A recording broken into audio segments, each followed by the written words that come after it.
Hello, welcome to Store Stories. Every Friday I would like to release a video of the weird stuff I've had to deal with working at a grocery store. And I'm sure it isn't a surprise when I say that cigarettes are bad for you, bad for your health.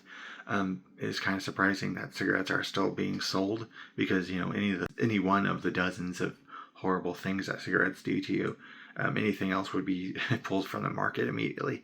But ask a 1920s mafia man how well prohibition works. There's also the narrative of people having to make their own decisions and live their own life. You can't really expect a government to babysit you and take care of you, especially when the people who make those horrible things that did horrible things to you spend so much money on their politicians. One day I was running self-checkout and a guy had asked for a pack of cigarettes. This was actually back when there was a cigarette corral around one of the registers. Yeah, it was the express register. So people were angry because they were forced to use the express register when they wanted to use cigarettes. We can sell cigarettes at any register. It's you just tell us what kind you want and we'll go get it for you. But people were forced to use the express lane to get cigarettes, or since it was the express lane and we only had one register open, it would be register 3, and people were forced to use the self-checkout lane, even though you can get cigarettes from any register. That's a tangent. But yeah, I was going to get the guy his cigarettes, and as I was coming back to the self-checkout lane, the lady steps in front of me. "What the hell do you think you're doing?" I was just kind of stun-locked because this little old lady's jumping in my face. "What do you think you're doing? What the hell do you think you're doing?" I'm working. What's going on? Those are bad for you. And I made the mistake of saying, "They're not for me." Can anybody else guess what my mistake was when I said they're not for me?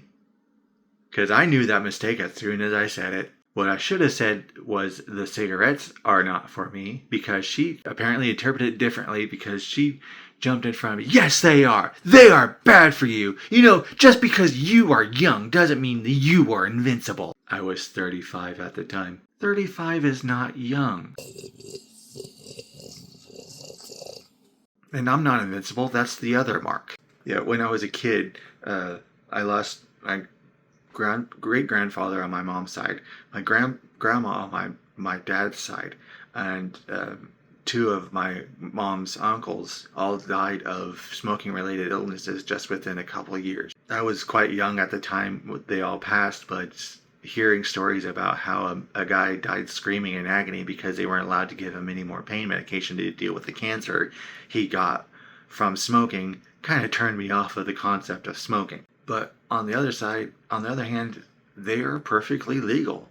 If you want to smoke and you're old enough to buy them, that's your decision to make. I can't make that decision for you. I know the decision I'll make when it comes to those, but that's not my decision to make for you. And it took quite a bit of dancing around this little old lady trying to block me from buying the cigarettes because, you're not invincible. You're going to die if you keep smoking those. It's like, I don't smoke. I'm buying it.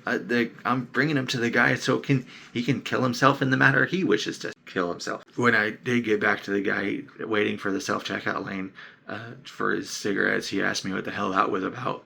Like, I thought it was kind of funny that this little old lady didn't want me to sell cigarettes because they're bad for you.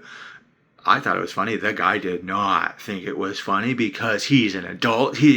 No one's gonna tell him he can't smoke or not. He wants to smoke because he wants to smoke. Don't bark at me. Bark at that little old lady saying they're blocking the way for you to get their cigarette. Yeah, it's not my decision to make. Kind of wonder if there's a smoking version of Carrie Nation with her hatchet smashing cigarette cases. Seriously, it's not my decision to make whether you smoke or not. I know I'm never gonna smoke, but that's not my decision to make if you're gonna smoke or not. That thought kind of counteracts that first thought I had of smoking being legal or not, but still, it's as far as it goes right now, smoking's legal. So if you want to smoke, you're welcome to do so outside, please. Anyway, thanks for watching. Like, share, and subscribe, and all that good stuff. Don't tell me I can't smoke when I'm already not smoking. It's the guy. It's the customer's always right on that one. Anyway, have a nice day.